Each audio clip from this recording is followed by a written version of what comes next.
I hope, and everybody who ended up having Seder yesterday, either by Zoom or some other virtual platform, you might have had an experience like me. I actually WhatsApped my sister with my mom on speakerphone. My sister was on a WhatsApp, and my sister would not speak clearly into the microphone.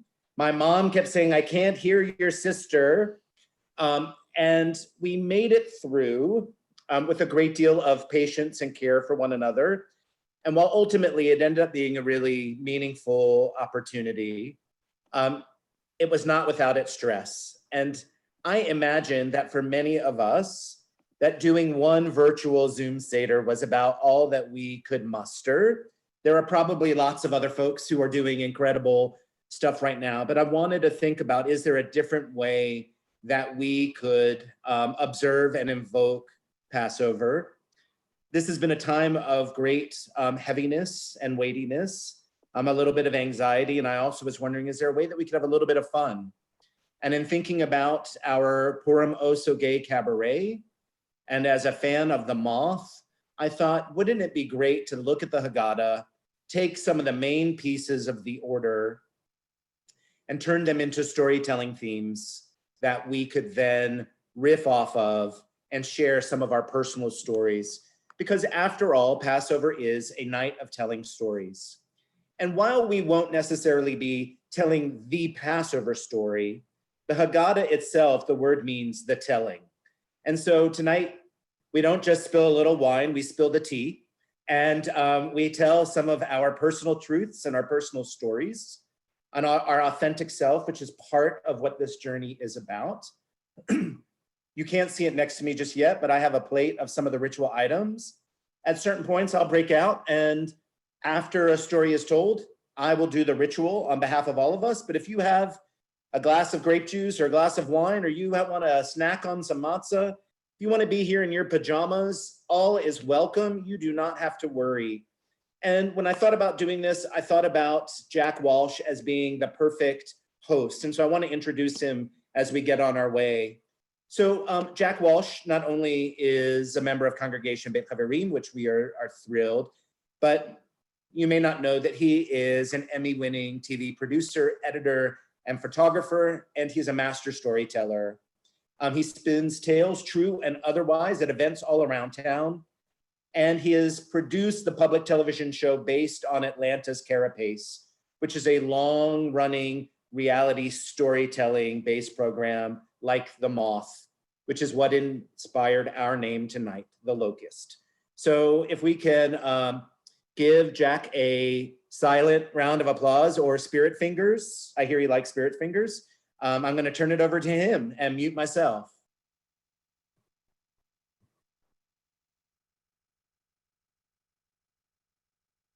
Hey, can everybody hear me now? All right. Well, thank you so much for coming out. I had a little bit of an intro prepared, but Josh pretty much covered everything. So I'm just going to skip that part and get right to it. So I'm going to open up my trusty Hagaddah here and just start right from the beginning. The Maxwell House family of coffees has been privileged over the past 88 years to distribute over 55 million copies of the Maxwell House Passover Hagaddah. It has become the most, I'm not actually going to read that. I was in the store the other day with my mask and my gloves doing my weekly quarantine supply run, and I saw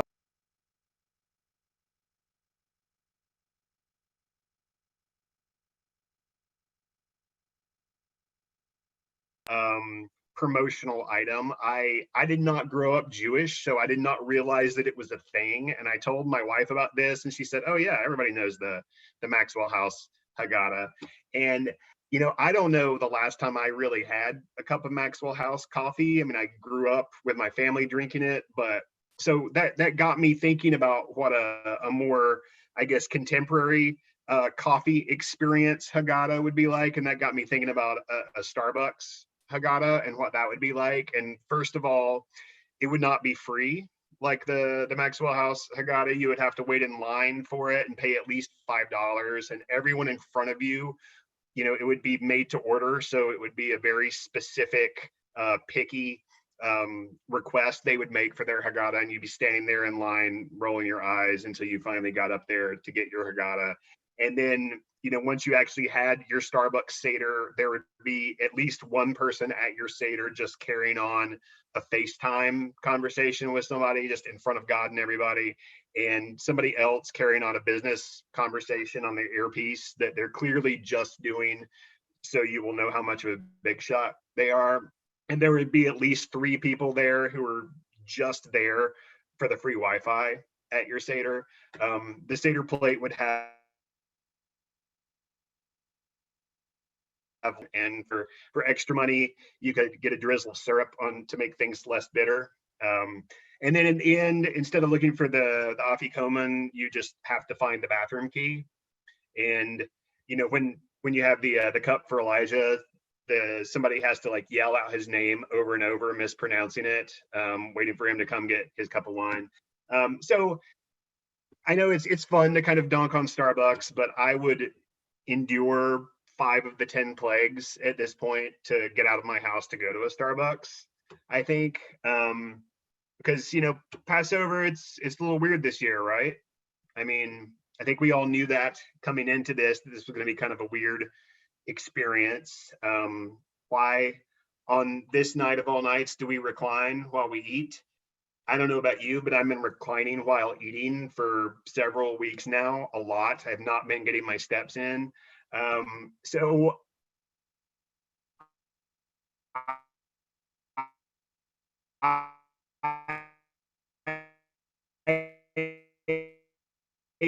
but I think you knew that. So I'm going to give the first cup of wine. Josh is going to take that over. This is the first cup, first of many, which is fine because it's not like any of us have anywhere to drive tonight.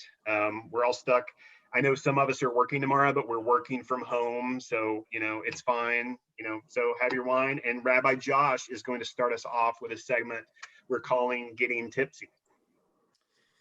So glad to be back. I'm going to invite us to say the blessing. This is actually juice, just so we don't get upset about my story. And we'll start with the Kiddush, and then we'll say the Shechianu. Baruch atah Adonai Eloheinu melech haolam, borei peri hagafen. Amen. L'chaim. Baruch atah Adonai Eloheinu melech haolam, shehechianu v'kiyamanu v'higianu lahazman hahazeh. Amen. L'chaim. So all summer, my boss prodded me to get drunk one year when I was down in Valdosta, despite my refusal to drink at all that summer. The night that it happened was at the banquet for the quadriplegic rugby tournament. And it was the perfect storm for me to get ever-loving sloshed. But to back up a little bit, in high school, I met Lonnie Smith, who was the director of Camp Big Heart, which was a camp that I helped found for people with intellectual disabilities. Now, Lonnie's motto was work hard, play hard. And the summer of my senior year in college, he asked me to join him at a similar camp for the majority of the summer in Valdosta, Georgia. And I agreed that when he told me that I could live in his farmhouse rent-free, that it would be perfect. This way, I could save enough money to visit my friend Patrick in Germany and explore Europe with him for the rest of the summer.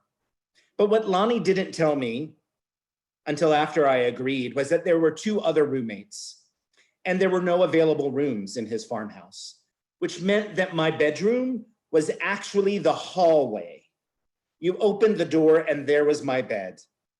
And in his charming farmhouse, there was only one room that had air conditioning, and it wasn't that hallway. And so here I was trying to figure out what my summer was going to be like. My 2 roommates and him were all from South Georgia. They were all working at the camp too. Now, Richie Hortman was a very generous person who on occasion would let us in his air-conditioned room to eat dinner. And Tony, who was my age, 19, was a very vain guy who all he cared about was getting laid. And so I discovered that after my first week, when I walked into Tony's room, when he called me in, that he had hung a Confederate flag over his bed. Something I'm sure that was charming to the ladies. I already knew that I was out of place, but this was my confirmation that I was in some kind of version of hell. And so just as they were an enigma to me, I was an enigma to them as a progressive Jew, as a city boy, as they would call me, not to mention that while my bedroom was in the hallway, my entire life at that point was in the closet. I knew that it was going to be a long summer, but what kept me going was that Europe was on the horizon. On Friday nights and Saturday nights, they would go to one of the local bars, they would get drunk, they would hit on women, and they would dance, often country line dancing. Now, I personally found this unappealing on all counts. The few times that I would join them, Lonnie, my boss, would give me the same lecture. Josh, loosen up. You need to let go, have a little bit of fun, have a drink. I bet you would be a lot more fun. Well, that isn't what I chose. And so instead, I tried to find other avenues to meet people. I went to synagogue, but only 2 people showed up, and they ended up making me lead the service. I checked out the gay bar, and it was abysmal. And it was right in the center of town, next to the city hall, where it was too easy, I feared, for my car to be seen. So some weekends, I would just pay Richie some extra money so that I could read in his air-conditioned room while he was out drinking. And much like the Jews in the wilderness awaiting the promised land, the only thing keeping me from despair was the promise of this trip to Europe. And things only got worse. I ended up in a terrible fight with Tony. Driving to work, he yelled a racist slur at an elderly Black woman, and he added, "Hit her, she's worth 200 points." I slammed on the brakes. "Get out." "Why?" he asked. I just pointed outside the door. "But we're 5 miles away," he said. "I don't care. Walk." "But I'll be late to work." "Don't worry. I'll explain that I don't tolerate racists in my car." He slammed the door as he left, and we barely spoke for the rest of the summer, except for this night when I got drunk. So imagine my desperation with this being my summer when my mom called and she explained that there was an issue with my passport and that I needed to come home immediately in order to fix things so I could get my ticket on time, my passport on time for my trip. When I told my boss that I was leaving immediately, he lectured me that I had made him a promise, that I had said that I would keep score for the upcoming quadriplegic rugby tournament, and that I needed to be a man of my word and stay. There was no one he could find to fill my place. And so I stayed, resigned that I had endured this misery for naught. I kept score for the rugby matches, and they were exciting enough. If you've never seen Murder Ball, it's an amazing documentary, and these are some of the players from that documentary. And so I kept score, and I would run out onto the court and help people back into their chairs, and it kept my mind busy enough. But when it was over, and I was not entranced by their hardcore athleticism, I felt sorry for myself and worried that my summer was in the trash can. So the last thing that I wanted to do after the events were over were to go to their spaghetti supper awards banquet. But my boss insisted, and at least I thought the dinner would be in an air-conditioned room. So they and their spouses were incredibly grateful. I walked in and one rugby player said, "Buddy, drinks are on us tonight." And so if you know anything about rugby, he said, "We love to drink." My boss chimed in and said it would be rude to say no, right? And so with all of the promise of Europe having vanished, I decided, sure enough, let's drink. I caved, and I accepted the first drink of the night handed to me, which was a classy one, folks. It was a tequila sunrise. And so I had 3 or 5 by the time we ended up leaving the Lions Club banquet hall for the Holiday Inn lounge. And the drinking continued. We drank shots and we danced on the small dance floor. Getting another round of drinks for the players, I was seduced by the fruit slices on the bar. Without me thinking about it, I grabbed fistfuls of them and I began to throw them, fling them through the bar. In a mere moment, more and more fruit started being thrown. There was an all-out fruit fight. And then in the midst of the fruit flying, the lights came on. A pasty ginger manager came out yelling at us, saying, "What's going on? This behavior's insane. Don't you know this is not a nightclub? This is a lounge." And I, not understanding the distinction, began to burst out laughing hysterically, which only prodded everyone else to laugh at well. Well, moments later, we were all thrown out of the Holiday Inn lounge. But the night did not end there because I decided to entice at least 6 other people to get into the Holiday Inn fountain outside of the hotel. And as we splashed around, my boss came to drag me out as the blue sirens were making their way to the parking lot. I found myself wet in the back of his brand new BMW, and as we drove to his farmhouse, I felt it. It was not good. I started to get sick all over his brand new leather seats.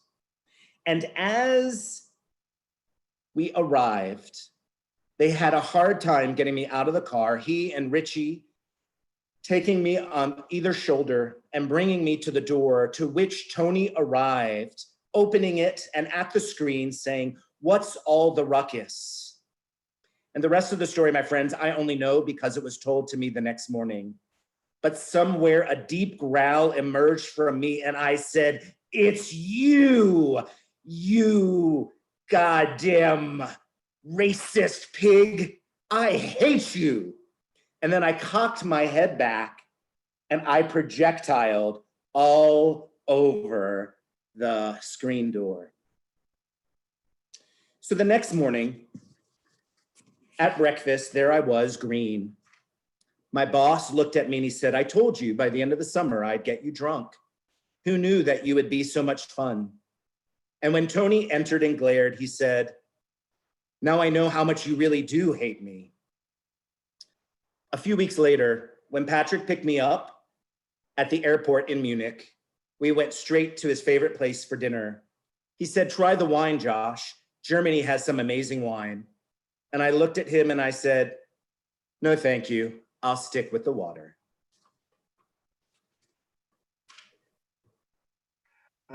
Thank you, Josh. Very nice.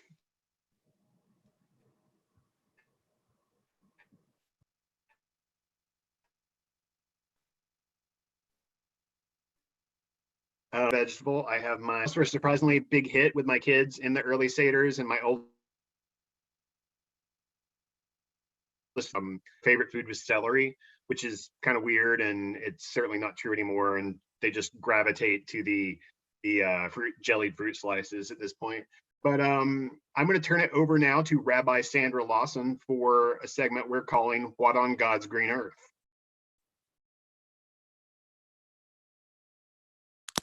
Oh, it's good to be back. So I took the liberty of changing the title of my piece from "What on God's Green Earth" to "What on Holy God's Green Earth." Now, I've spent most of my life not giving much thought to a God that I believed in, or how things are sometimes out of our control. I also spent that same time leading a healthy life that works for me. I'm a vegan, and I've had a pretty consistent exercise routine most of my life. And I've learned that on this earth, things happen that we have zero control over. On the morning of June 16th, 2017, I was lying in bed, eagerly waiting for my wife to wake up so I could wish her happy birthday. And while I was waiting, I found a lump on my breast. Now, 2017 was supposed to be, or was the final year of my rabbinical school career at the Reconstructionist Rabbinical College. That summer was supposed to be joyous and celebratory. And instead, it was a complete jolt to my life. For weeks, all I heard was bad news after more bad news, never believing that I had cancer until one day I got a call from my doctor telling me that the biopsy revealed that I did have cancer. All of a sudden, I was thrust into this medical world of surgeons, specialists, all the while current president and Congress were trying to rid us all of the Affordable Care Act. Now, I was fortunate that my time in the military gave me access to the Philadelphia VA Medical Center and University of Penn doctors and hospital. And I can say today that I had cancer, it's gone. And thanks to modern medicine, genetic testing revealed that I am not susceptible to other cancers. And I've learned two things from this experience. The first is that each day that we have on this planet is a gift, and we should not take it for granted. The second is to not sweat the small things. I say that because until my diagnosis, I had spent way too much time worrying. I worried as a student. I worried about whether or not I would make it through the program and become a rabbi. I say that because I was admitted to rabbinical school because they saw potential that I didn't even know that I had. And they knew that someday I would be a great rabbi. Those first 3 years while I was studying were hard. Every time I struggled, I would talk with one of my rabbis, Rabbi Powers, Rabbi Liebling, Rabbi Abrahamson, or Rabbi Levy. And with all of their combined wisdom, they would give me strategies, support, have my back, or simply be my cheerleader until the next challenge. To be honest, I felt beat up those first few years, but then something shifted. I decided to focus on my strengths, and I started to share some of my knowledge with the larger Jewish world. It was during this time that I became known as the Snapchat rabbi, gaining attention because I used Snapchat to teach Torah. I also was known as the cafe rabbi, leading Shabbat services in a vegan cafe. And I became a chaplain, and I became a musician. Now, the musician thing surprised me because most of my life, I was afraid to sing or play music in front of other people. But music became a way for me to learn Hebrew, to learn our liturgy, to share stories, and connect with people suffering from Alzheimer's. I learned to focus on the things that I was good at, which reminded me of why I wanted to become a rabbi. And today I am a rabbi, living and serving in North Carolina, and I face other challenges. I face challenges of modern day racism, sexism, and anti-Semitism, not because I live in the South. I experience these isms from other Jews. And when I do, I lift up a blessing from our liturgy called Asher Yatzar. A blessing often called the bathroom blessing, because it's a blessing that we say in the morning, thanking God for allowing us to relieve ourselves. And when I say this blessing, I offer this blessing and I say, thank you, God, for creating me. And the blessing begins, Baruch atah Adonai Eloheinu melech haolam, asher yatzar et ha'adam b'chokmah u'berevo nikavim halalim halalim. Blessed are you, God, who formed me with wisdom. It is revealed and known before you that if one of these passageways be open when it should be closed or blocked up when it should be free, I could not stay alive or survive for even just an hour.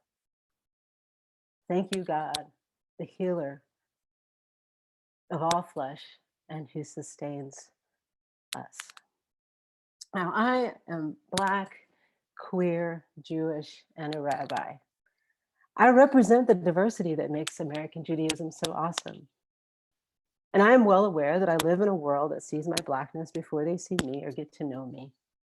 I also live in a Jewish world that sees my Blackness and often refuses to see my Jewishness. For many, the level of diversity that I bring to a community spells excitement. And for others, my mere presence, not only as a Jew, but as a rabbi, makes them uncomfortable.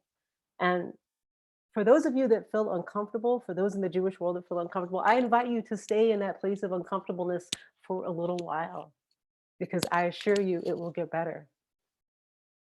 But for those who were angry, I feel sad for you, because people like me represent the future of American Judaism, and you were missing out on how awesome it is to be Jewish today. Chag Sameach.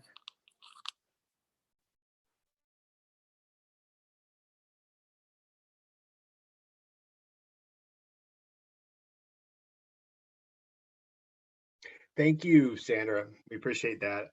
This is the point in the Seder where we break the bread or the matzah because it's Passover. And I brought up the idea with my wife that since, in the original Passover, the idea to eat unleavened bread was because they didn't have time for it to rise because they had to get out of Dodge. This year, to go on an epic journey, basically, this year, we are not going on any journeys. And so I mentioned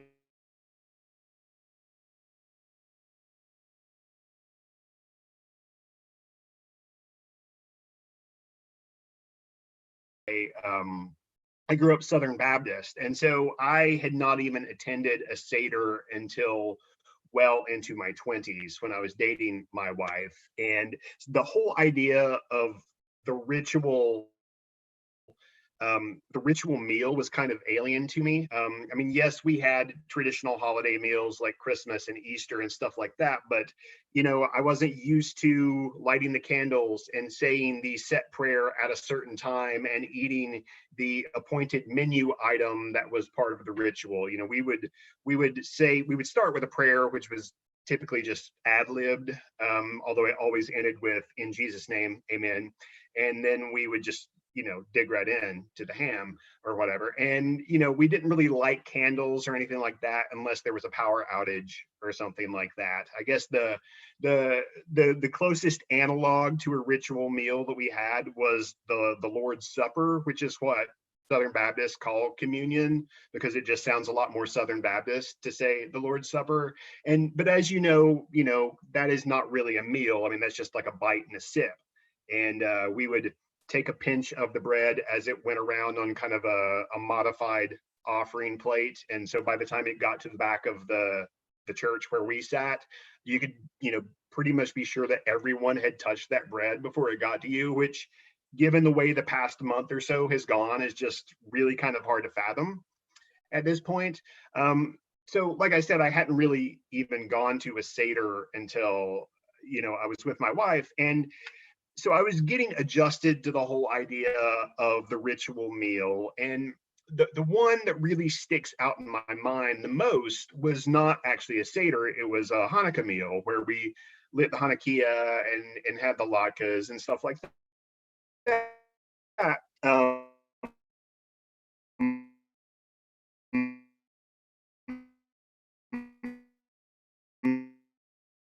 In the family. So she was very much doted. She had just started stringing words together into sentences at this point. So she said really adorable things, and everyone was just kind of hanging on her every word, as was I, when I reached across the table to get something, and I got a little too close to the menorah, and my arm caught on fire. And I don't know if you've ever been on fire before, but when one is on fire, one tends to regard the flames as larger than probably anyone else in the room regards the flames when you're on fire. And so I immediately, I guess, probably yelped because I'm easily startled, and I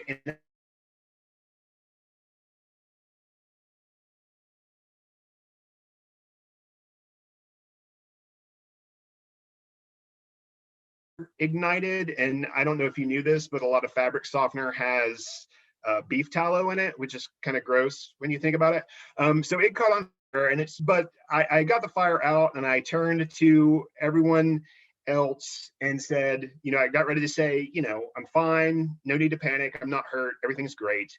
And I immediately realized that no one had even noticed that I had caught on fire. And so I said, did you guys see me just catch on fire? Which isn't the kind of thing you ever imagine having to say, because you like to think that when you catch on fire, the people around you are going to notice it.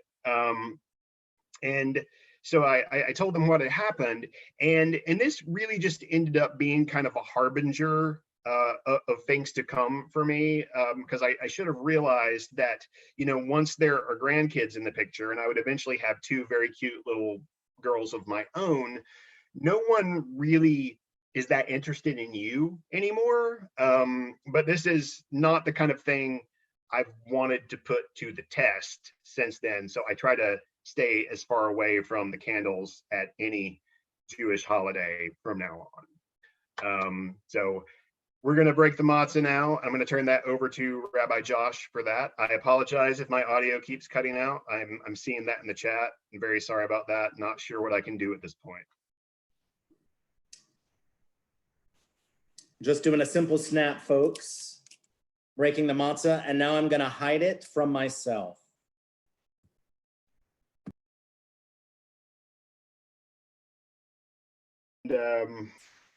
So next up, we're going to talk about the plagues, which is very apropos this year. So we're going to go to a story that I'm told is called Passageways, Persecution, Privilege, and Plagues, The Twists and Turns of Seville's Jewish Quarter. And that is by Bill Witherspoon.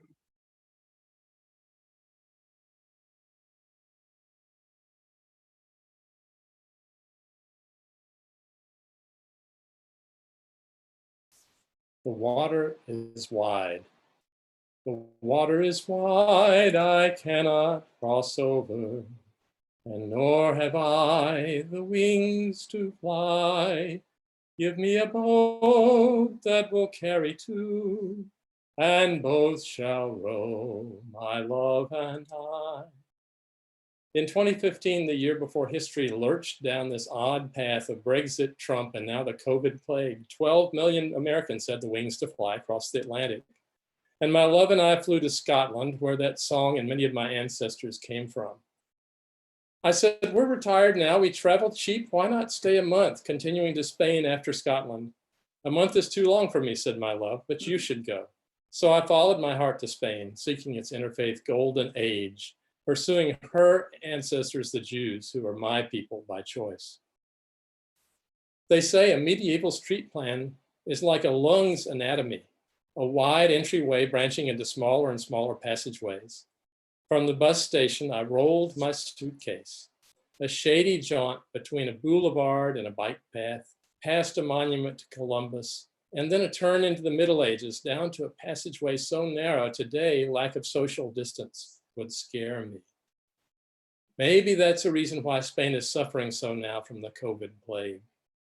They built them narrow to stay cool, in shadow except at noontime. On such a passageway is a two-room Jewish museum, staffed by young Spanish Gentiles eager to bury Franco's fascism, to beat back the Inquisition. In the outer room, do you know about the keys?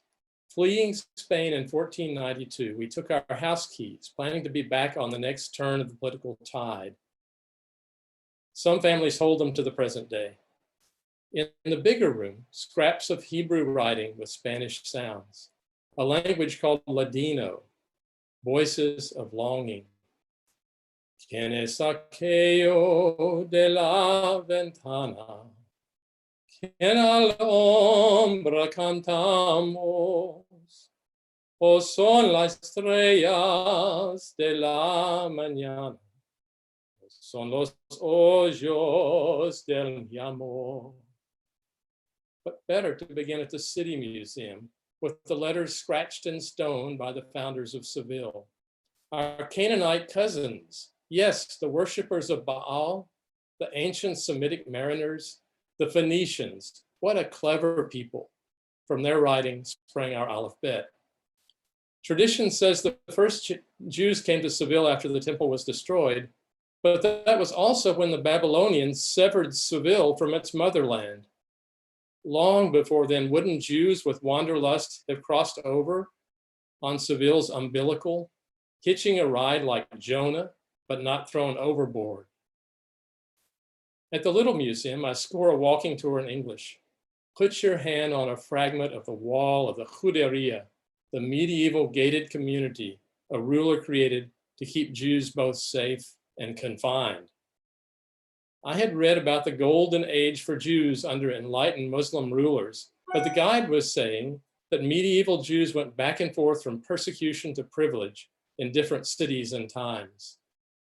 Too bad for us, the times of privilege were when the ruler, Muslim or Christian, wanted us as tax collectors, setting up resentment that increased the persecution at the next change of regime. Here's the tax collector's palace from the time of privilege, before the plague of the 1300s. The guide told a tale that I have not found elsewhere. Jews and Muslims were not as affected by the Black Death because their burial practices were different outside the city walls soon after death. The Christian practice of burial in church floors helped the contagion spread. If the smarts of the CDC had been around, lives would have been saved. Maybe less superstition against Jews and Muslims, less fervor to force conversions, no heretic burnings, no auto de fe, no robes to be copied by the KKK. If only, if only. 3 times of plagues falling harder on others than on us. The COVID plague so far, that Spanish story, and as for Egypt, why do we subtract drops from our wine glass? Remember, remember. I finish with the goosebumps the universe gave me on that tour. Why that Jewish quarter wraps around me to this day like a talit. In the cellar of the restaurant where I had already eaten twice lies the mikveh, where my love might have immersed to prepare for Shabbat, where I would have immersed to make her people my people. And I did not know. The water is wide. Thank you, Bill. Appreciate you sharing that. Long before I learned the term maror, I was at this kind of hippie-ish restaurant in Asheville, North Carolina, with my high school girlfriend, and I was availing myself of the salad bar, and there was stuff on there that I was pretty sure was tuna fish because it was kind of the same color and kind of that kind of shredded consistency. And I thought, here I am at this kind of vegetarian-ish restaurant. There's some tuna. I'm going to have this because I need some protein. And so I put it on my salad, took it back to the table and had a very big bite of it and discovered that it was raw grated horseradish. And so that was my first experience with maror before I knew that was a ritual menu item. But so I don't know if you've ever seen a child, a very small child, take a sip of beer for the first time, but the look on their face is both disgust and also just that they can't believe that someone would actually put that in their mouth. And that's, I'm pretty sure the look I had on my face. So next to talk to us about the bitter and the sweet is Corey Jan Albert.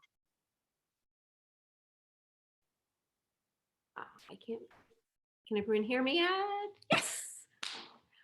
Okay, so when I was 15, I was whatever the opposite of cool was. And I knew this because when I walked up to a group of people, they would either quiet down and then walk away, or they might keep laughing, making it very clear that I was who they were laughing at. Here's the thing. I was good at school, was bad at team sports. I was really outgoing and I always had a lot to say, but I cried really easily. I wanted nothing more than to blend in, and I blended about like a pack of Sharpies. So I had individual friends, but increasingly they weren't my friends when they were with their groups. So the problem, as I saw it, was that I didn't have a group. But I was a smart girl. I could deal with this. And so I looked for a group that would not be so cool that it was out of my league, wouldn't be so nerdy that I would be embarrassed, I wanted the people who blended. And sure enough, one person who was my friend when she wasn't with them, she was in this group. And so I got very smart about it, got very calculating. I invited her over to my house one day, and then I would invite her and another one from the group to my house one day, and then I would have 3 of them, and then I would be sitting together with them at lunch, and then I would be getting together with them after school. I was doing this. I had it. I knew it. And so one night, I'm invited over to one of their houses, and I'm really excited because this is a weekend night. This is like better than just sort of waiting for the bus together after school. I'm in. And we're all sitting around. I say, so what are we doing tonight? And one of them says, yeah, we wanted to talk to you about that. You see, we, encompassing all of us, are not a group. We, encompassing just themselves, are a group. And we'd appreciate it if you would stop trying to act like you were one of us. And I looked at them and I said, I really? And they said, yeah, we don't want to hurt your feelings, but. And in my disbelief, I did the stupidest thing I could possibly do. And I said, oh my God, what's wrong with me? They were really happy to help me with this one. You talk too much. You actually jump up and down when you're excited. And you laugh really loud and really long. And sometimes it's just not even that funny. And now I'm kind of shaking. And I look at them and I say, so do all of you feel this way? And they all kind of say, oh, well, yeah. And I went to the one person who I really thought had been my friend first. And I said, really? You too? And she kind of looked down at her shoes and she said, yeah. So I did what any intelligent, together, forward-thinking young woman would do. I called my mommy and asked her to come take me home. And then they looked at me and they said, oh, well, you don't have to go, you can stay. So you think I felt bitter? I was devastated for the time I spent waiting for my mother to arrive, getting in the car, trying to figure out what to say, crying, getting home, crying some more. Whole thing took about 20 minutes. And then I had the realization. It was like a moment of clarity. I had been going about this all wrong. I had been, from this point, this vantage point of distance now, I looked at what was going on about all of these high school classmates who were worried about what they wore and who was cool and who was a jock and who was this and who was that. And I realized those were stupid laws. Those are ridiculous rules. I didn't have to adhere to those. They didn't have to apply to me. was an outlaw. And embracing my new outlaw status, some amazing things happened. I decided that I was going to join clubs just because I was interested in what they were. And I didn't have friends in them. I wasn't worried about that the people in there were out of my league or they were going to make me look bad, or I just joined. And I was in Model UN and I was really into that. And I joined the drama club because what else does someone who is really loud do? And then I tried out for cheerleading. Loud, jumps up and down. I was not friends with any of those girls, but I was so loud and I jumped so high, they had to let me on the squad. And I probably still blended like a pack of Sharpies, but I was happy. And when I went off to college, I did it without the slightest bit of bitterness about high school. And here's this really great coda to the story. And that is that in all of the years since high school, and there have been many, I've met a lot of the people that I knew in high school, my classmates, people in a class above, below. And when I've done that, occasionally someone has taken me aside and said, you know, I'm really sorry. We were mean to you. Or, you know, you were just so happy and my life was miserable and I felt like I had to punch a hole in it. And people were unloading on this and sharing all of this with me.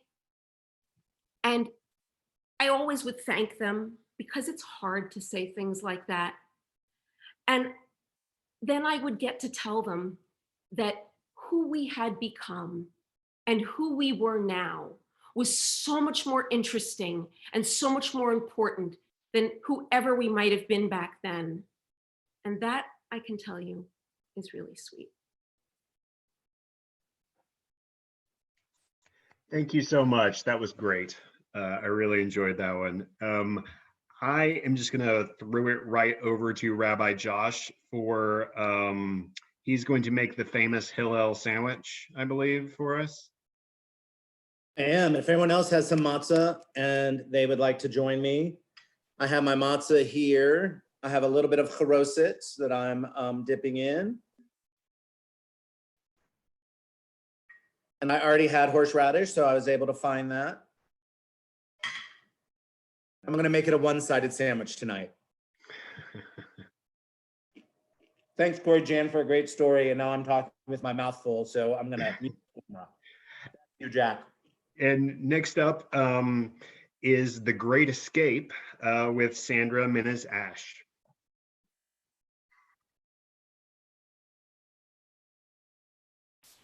Hello, I'm really glad to be here with all of you, and I'm going to rely on Haley, who's going to help me with this story. The story starts in around 1905. And actually, I'll give you a little bit of a prelude to this. So my great-grandfather, and we're going to, came from a small village just at the edge of Poland and the Ukraine. Now, at that time, it was a part of Russia, but now it is a part of Poland, and it was a small town called Grodno. Can we see Grodno? Are you there? My speaker is not working. Different.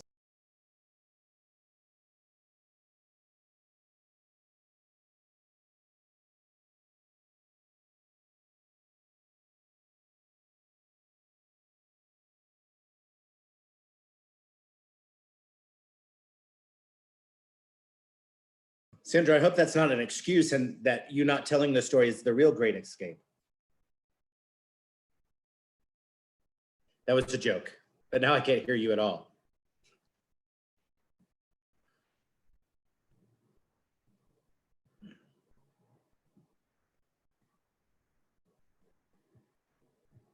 Jack, let me make a suggestion that while Sandra tinkers a little bit with her microphone, we go to the next story. Does that work for folks? And Sandra, we'll try to get you on so that we can hear your great story. Okay, thanks. Oh, you sounded perfect right there. Try. Oh, can you hear me? Yep, I just did my miracle thing. So I'm gonna mute. Let's get going. Oh, well, thank you, Rabbi Josh. I didn't know if you wanted to hear this or not, but now I know. Now I feel okay. Okay, back to the story. We started this story in the late or mid 1800s. It's in a small town called Grodno, which lies on a river between what is now in Poland, at the time was on the border between, was part of Ukraine and Russia. And Haley, can you show them my Grodno picture? Haley, yes, Grodno picture.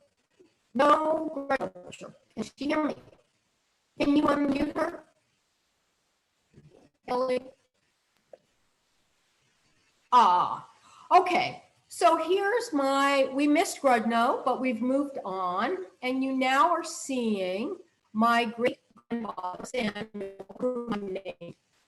If you notice, Samuel might not look like some of the other Jews that were in an agricultural setting. He's got sort of an interesting cravat and a cigarette. He fashioned himself as the artist of the community. And my great-grandfather was someone who you would call upon to do a portrait, maybe of a new baby, maybe of a wedding, maybe a bar mitzvah, or not a bat mitzvah then, a bar mitzvah. And so he was known as being very artistic and of sort of the left brain variety, I would say. Well, as time went on, Samuel ended up with at least 2 sons we know of. One of his sons was Alex, who was rather right-brained and somewhat entrepreneurial, and a second son who was named David, and who was following in his father's footsteps to learn more about paint and probably portraiture, and also to learn to play the violin. You will see David in the upper right-hand corner of this picture. David lived in Grodno with his parents for quite a while. And in 1905, at the time of the beginning of the Bolshevik Revolution, the Bloody Sunday going on in Russia at the time, the White Russian army was in desperate need of soldiers. Well, who were they going to conscript? Of course, the Jews. David was conscripted into the White Russian army. He endured part of a bitter winter there, and then got the bright idea to go AWOL. My grandfather slipped out of the White Russian army.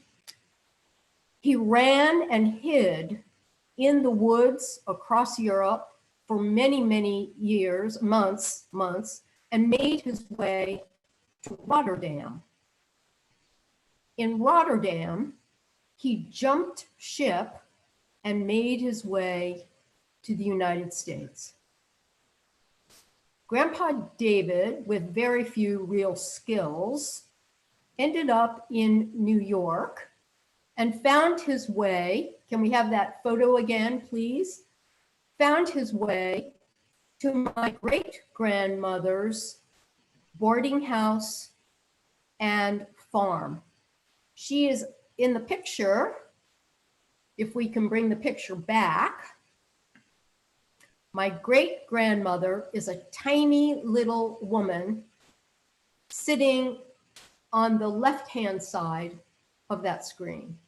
And Grandma Bella, great-grandma Bella, which we all call Bubby, ran a boarding house and had a large farm. David arrived in the boarding house and fell madly in love with Rose, who you see sitting below him. But Rose was 16 at the time, and my grandfather was a bit older. Bella and her husband told David he needed to wait 7 years before he was allowed to marry Rose. David and Rose stayed on the farm for a while. My dad was actually born at some point along the time that they had the farm, because Bella's husband was delivering milk in a milk wagon. The horse was stung by a bee. The horse reared up, tipped the wagon onto my great-grandfather, and my father was sent to run back to the farm to get help. Help did not arrive in time, and my great-grandfather ended up dying. But 7 years later, David married Rose. Times were hard then. We had a brand new youngster in the family, my dad. There was the 1918 plague at that time of the 1918 influenza pandemic that was going on, particularly in the US. And my grandfather's brother, Alex, who had come to the US prior to my grandfather, showed up on the doorstep one day and suggested to my grandmother and grandfather that he take my father back to Russia, that things would be better in Russia, that he could provide better things for him in Russia, and that it was healthier for him in Russia. My grandmother gave it some thought. I think at one point she was actually toying with giving up her son to allow him to go to a place of greater safety and health. But at some point, she suddenly realized what she was doing and said, absolutely not. This child is going to stay with me and stay with us in the Bronx and grow up in the United States. And if we can have the last picture, please.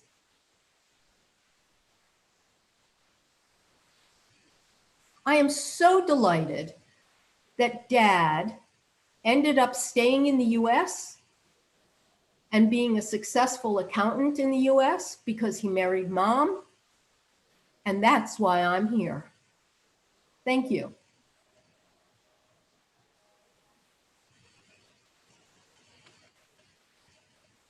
Thank you very much. That was great. We're just going to go right into the next one. Dayenu, Enough is Enough is what we're calling it. And this is Mackenzie Wren. We're not going to sing Dayenu. Oh, maybe we will. But we're going to start back in 1987, which after 20 years on the East Coast, I had had enough of the East Coast. And so after college, I headed west. And I drove cross country all by me onesies in my Nissan Sentra with the car top carrier and the bike rack on back. This, of course, was all pre-cell phone, pre-internet days. And I used that thing that y'all may remember that's called a map to get cross country. And I could actually drive and read at the same time. And I followed those lines across country, seeing where they would take me. Somehow, I ended up in the Wind River Range in Wyoming, where I met a volunteer wilderness ranger, and I took my first wilderness hike. It was short, but I knew I had not had enough. I continued following the map cross country until I arrived in Portland, and there I connected with an old boyfriend, and I set up shop as a semi-independent adult. That winter, on a whim, I applied to be a volunteer wilderness ranger. And then when the job offer arrived in the spring, I was ready. I had had enough, for one thing, of my boyfriend. I'd actually, in fact, had enough of boys altogether and was happily dating women. And I was identifying as a radical feminist and don't fuck with us, right? So I decided I would take myself off to Wyoming to be a volunteer wilderness ranger and see what was in store. I, an urban, sophisticated, bohemian, radical feminist with hairy armpits who had done some hiking in the balmy South, was about to become a volunteer wilderness ranger in truly wild country. I was a clueless greenhorn. Even my sleeping bag was only rated for 50 degrees or something, and my early hikes were in the damn snow where I froze pretty much everything off. And if that weren't enough, though I could read a road map like nobody's business, I could hardly read a topographic map. And so I got lost on the trails a lot. And that led to the biggest hurt to my feminist pride, because I became the little lady rangerette. A lifelong Wyoming horse guide found me on the wrong trail one day, and she used her radio to announce it to the world. I got the little lady rangerette here. She's lost. Humiliating. Eventually, I did become competent in the wilderness, and I even climbed a mountain, a big one. But after breaking an ankle, being fired from a dumb job, and dealing with unexpected health issues, I had had enough of Wyoming. And so back to Portland I went. My sexual orientation at that time was also all over the map. And that's only relevant because remember that first boyfriend back in Portland? Well, we connected back up a little bit until I got a call from my buddy Dave, who called me from Wyoming and asked me if I wanted to go to Alaska for the summer. Great idea. Let's go, I said. Oddly enough, the current boyfriend did not think that me going to spend the summer with another guy was a good idea. And then he had enough of me. Go figure. So off I went, and I thought I would never get enough of being in Alaska. We hiked above the Arctic Circle on the summer solstice where the sun never went down. We hiked Denali. We took the Vomit Ferry to Kodiak Island. We got dropped by plane near Toby Creek. And speaking of maps, on that map, Toby Creek was a thin blue line, but in actuality, it was a raging glacial river that nearly killed us. We survived Toby River to go kayaking. Most beautiful place on earth. White glaciers calving into radiant blue water in a double kayak. It was gorgeous, but I will say, y'all, double kayaks are not good for relationships. Just a warning. Dave and I were starting to have had enough of each other. And then it started to rain, and it kept raining. So one night I was in the tent, Dave was in the truck. The rain came into my tent. I went into the truck, and that's when we knew that we had had enough of each other for that moment, and we needed to take a break. My break was a solo canoe trip. I considered myself particularly badass by this point, but I wonder, have you ever tried to paddle and portage a 17-foot canoe by yourself in the rain? Neither had I. So it turns out that I couldn't paddle it against the Alaska wind, and I couldn't carry it from lake to lake. Couldn't even manage a single portage. So I just sat there, kind of floated back to the original trail, and I waited for Dave to come and pick me back up. Enough. It was enough. The whole summer had been incredible. We had had mostly enough skills to navigate Alaska, and we actually did okay with our relationship. But when Dave picked me back up, we knew we had had enough of each other and of Alaska. We parted friends, and I headed off for my next adventure. And if I had only hiked once in Wyoming, Dayenu. If I had stayed in Portland and not gone to Alaska, say it with me, Dayenu. Dayenu. And if I had only gone to Alaska and had the amazing adventures there, Dayenu. Dayenu, Dayenu, Dayenu, Dayenu, Dayenu.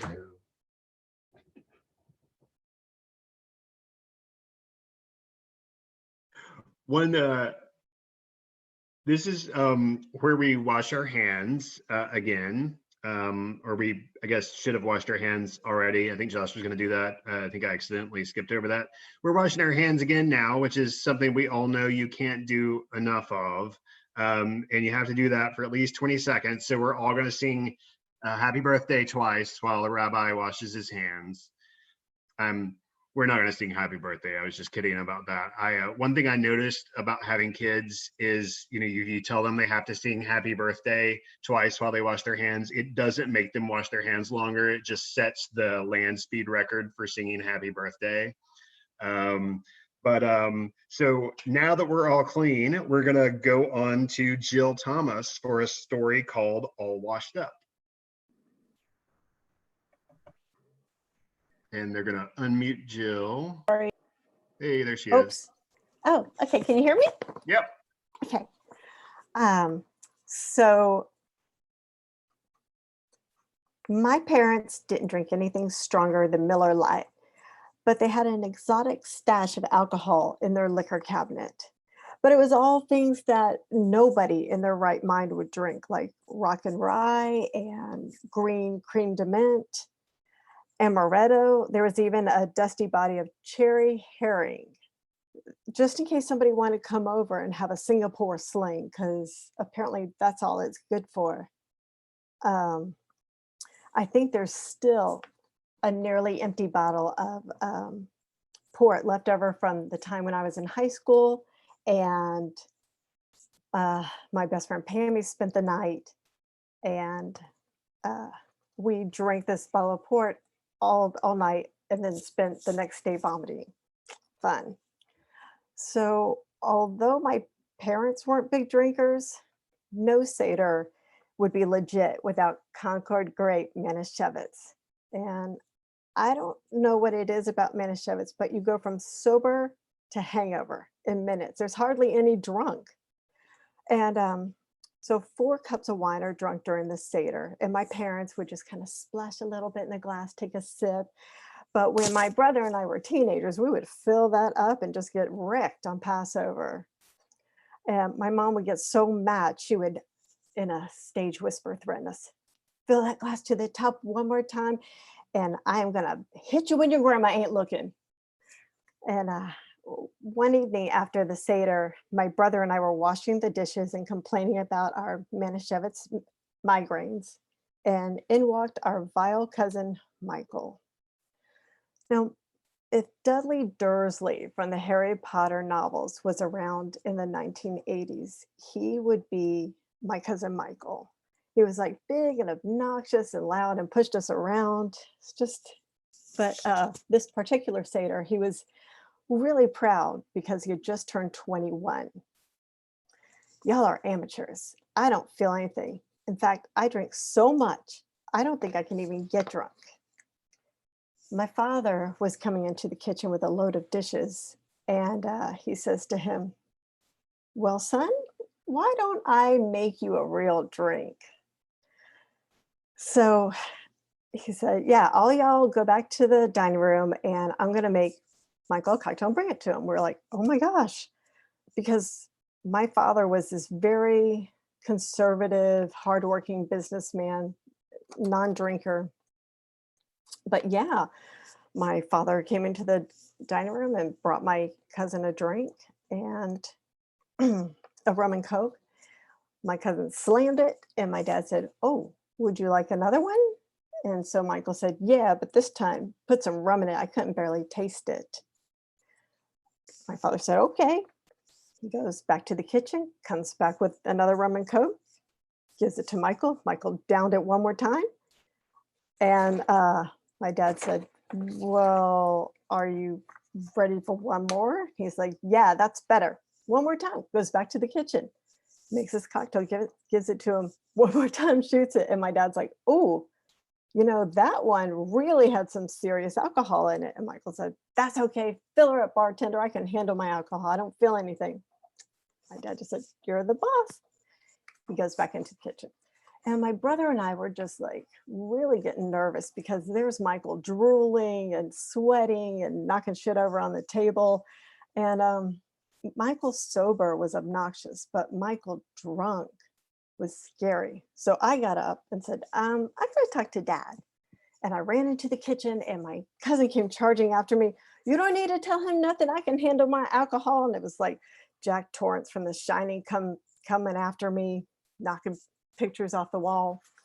And we get into the kitchen and there's my father with a Coke in one hand and a bottle of rum extract in the other. My cousin looks at him and he's like, oh, you tricked me. All of a sudden, that boy was stone cold sober and he grabbed his keys and slammed out the door and we all just had a really good laugh. And yeah, my cousin's career as a drunk was all washed up. Thank you very much, Jill. Next up is searching for dessert. Not to be confused with searching in the desert, which is what the Israelites would spend the next 40 years doing shortly after the first Passover. So please welcome for this one, Rick Stone.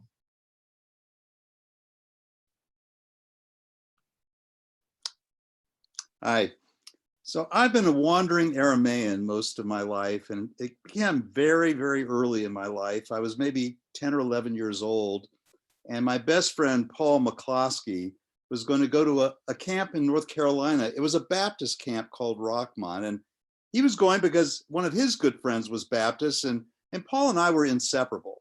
So I begged my parents to let me go with Paul to Rockmont, and my father gave me a big pep talk before we left and told me that I was Jewish and I should be proud of it. And the first day I arrived, I discovered it was a hotbed of anti-Semitism.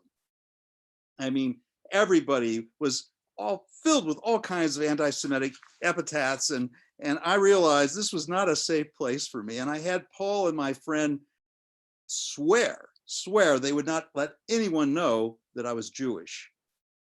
And so every Sunday, I would go to chapel and to church. I had never been to a Baptist service before, but I learned to sing those hymns louder than anyone else to drown out any kind of suspicion that I was a Jew.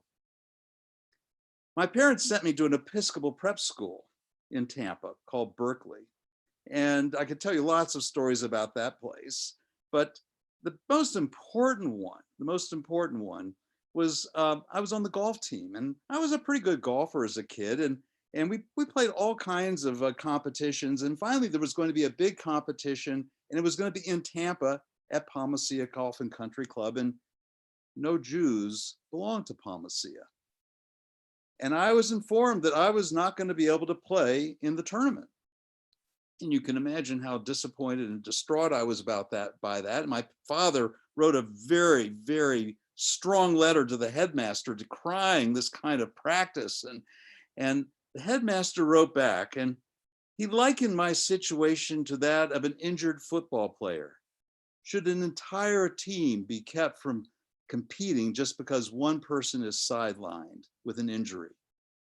I never recognized until then that Judaism and being Jewish maybe was equivalent to being injured. So I left there after 9th grade and went to Plant High School for 1 year. And I was not thriving and doing well. My father had a friend whose sons had gone to Andover, very fine prep school in New England, and convinced my father that that was the thing for me. And so we applied to 8, 9, 10 prep schools in New England. We never went up and saw one of them. I just went and interviewed with alumni in the Tampa Bay area.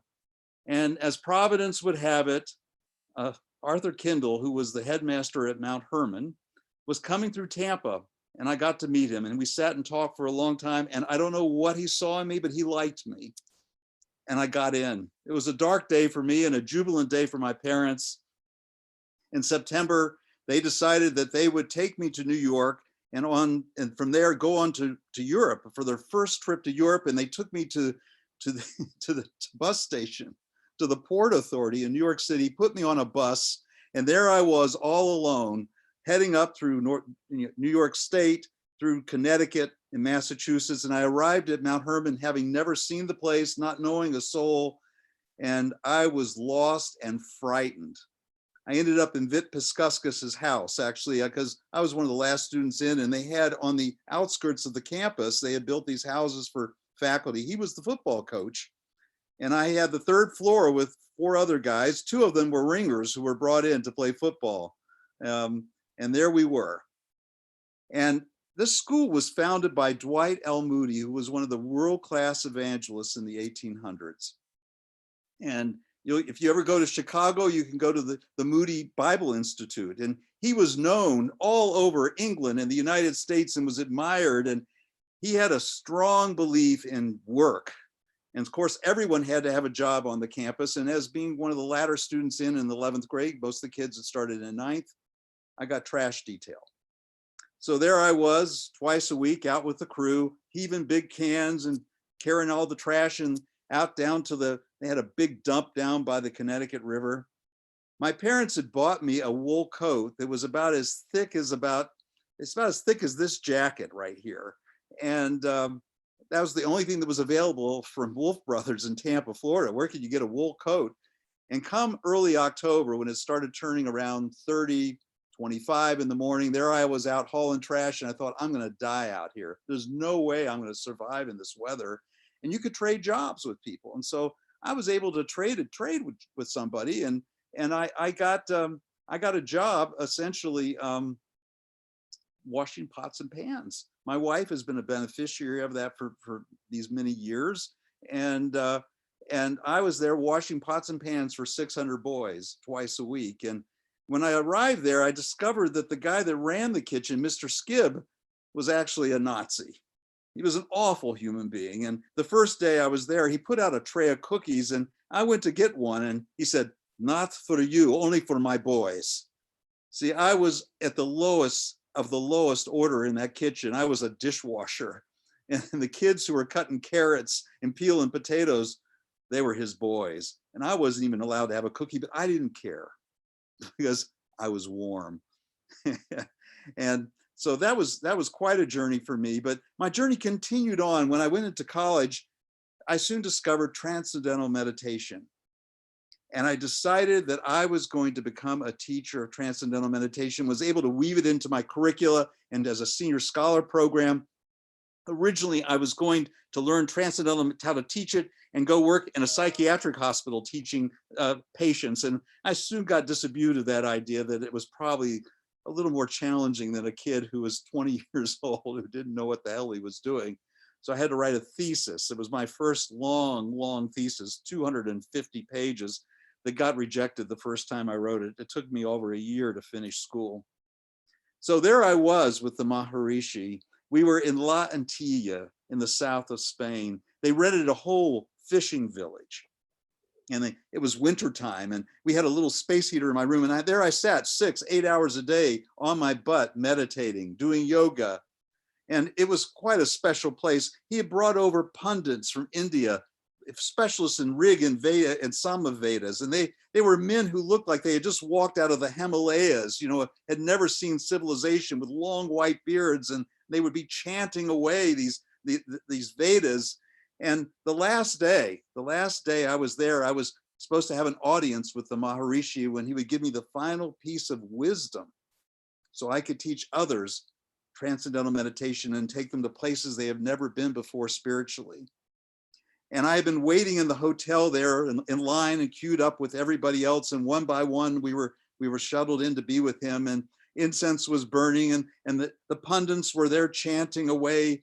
And my head was spinning, and finally it was my turn, and I sat down there with the Maharishi. I could have reached out and touched his beard. I was that close. And I was waiting with anticipation. And he looked at me and he said, "Psychedelic." And my head began to spin. I said, "What? Psychedelic." Now my head was exploding. I thought, what is he talking about? He said, "Psychedelic. Your sport coat, very psychedelic." He was referring to the sport coat I had bought at Kirby's Menswear before I left. It was my only sport coat. It looked like somebody had taken paint and splashed it all over it. It was a Jackson Pollock sport coat. It was hideous. And I realized I had come all this way in search of the Holy Grail. And all I ever got was psychedelic.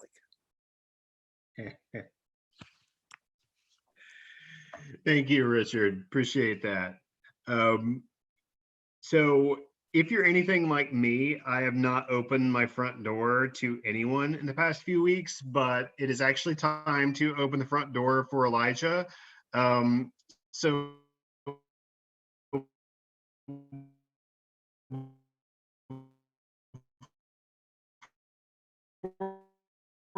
before we open the door and order the stranger.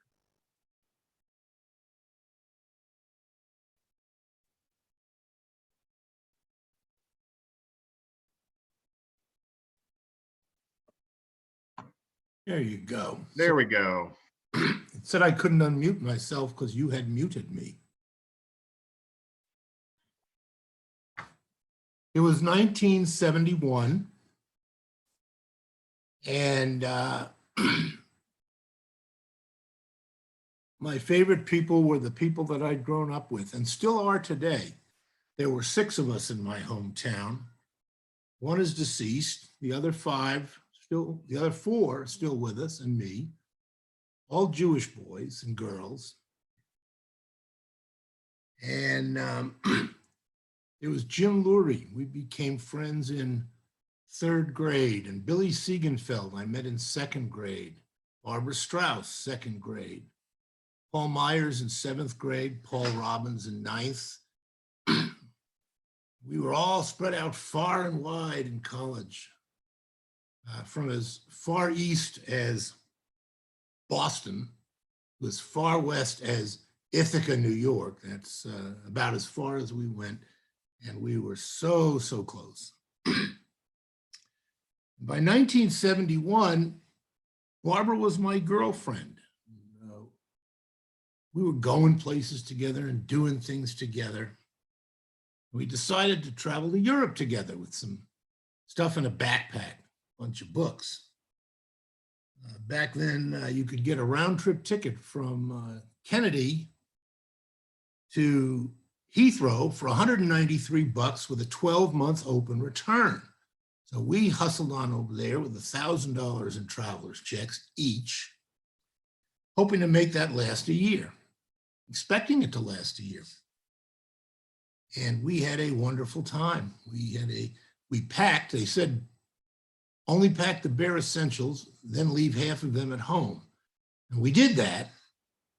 And it turned out that only taking half of the bare essentials was twice as much as we really needed.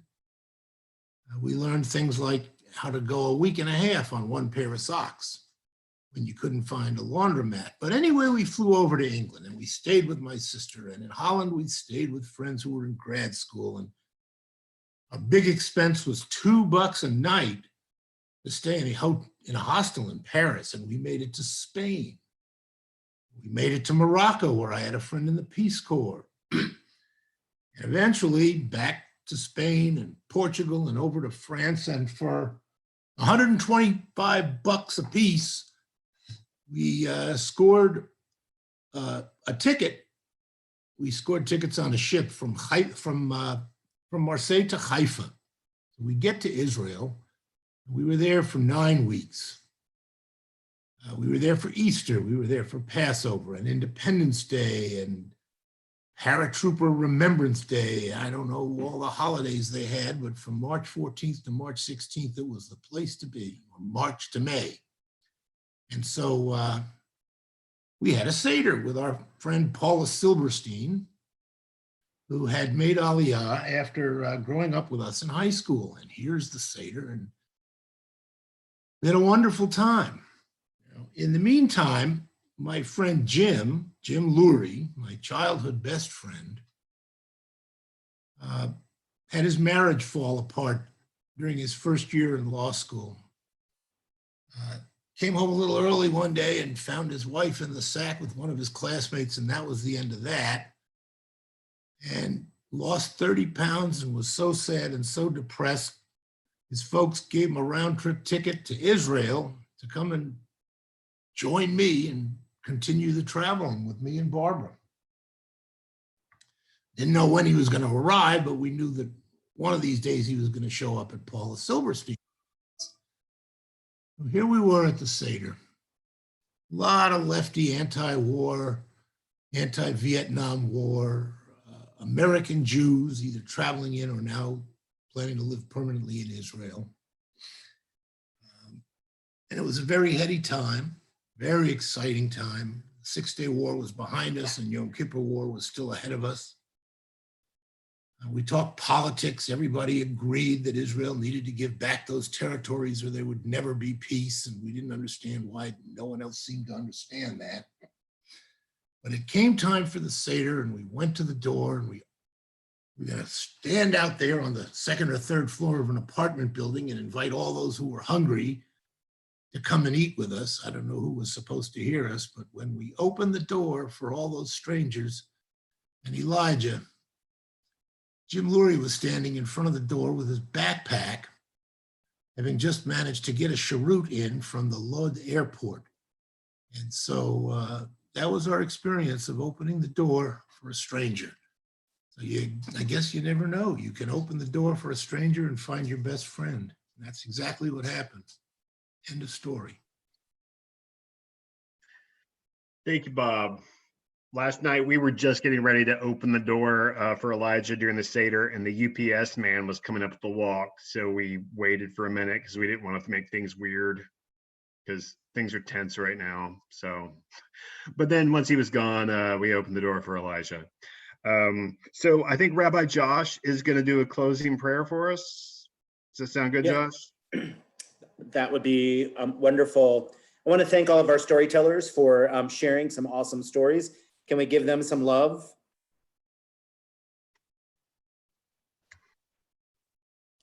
And I think it is a topsy-turvy world where my story is racier than Bob Schwartz's. I'm a little taken back. But it was a beautiful story, Bob. I really was moved by all of these stories. This is definitely a different experience of a holy day. And I appreciate everybody's generosity and willingness to try something new and to create something that was incredibly beautiful. So what I'd like to close us off with is, I'll do it as an impromptu blessing. May the one who loves to hear stories inspire us to touch deeply within our own story and live it fully with authenticity and with joy and with pride. We will tell these stories of this time, and may we bring healing into our world. May these stories ground us, show us the way, and offer us a glimmer of hope. And let us say, Amen.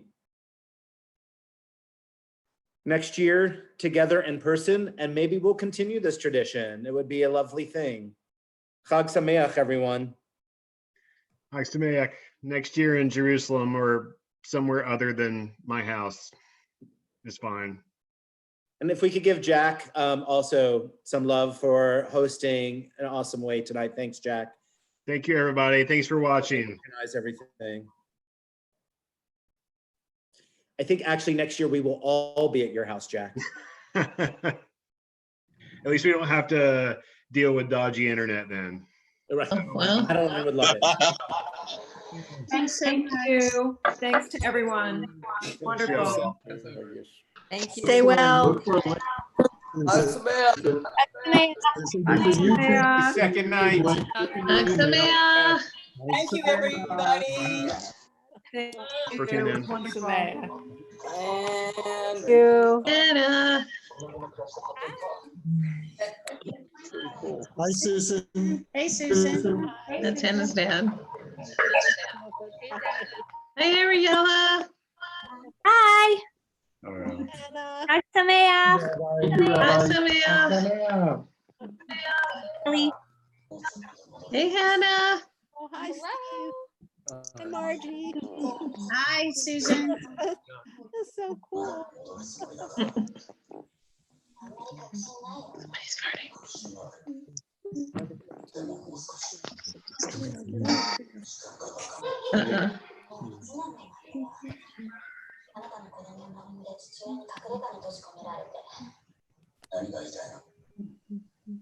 私の堪忍袋の方が切れるっていう。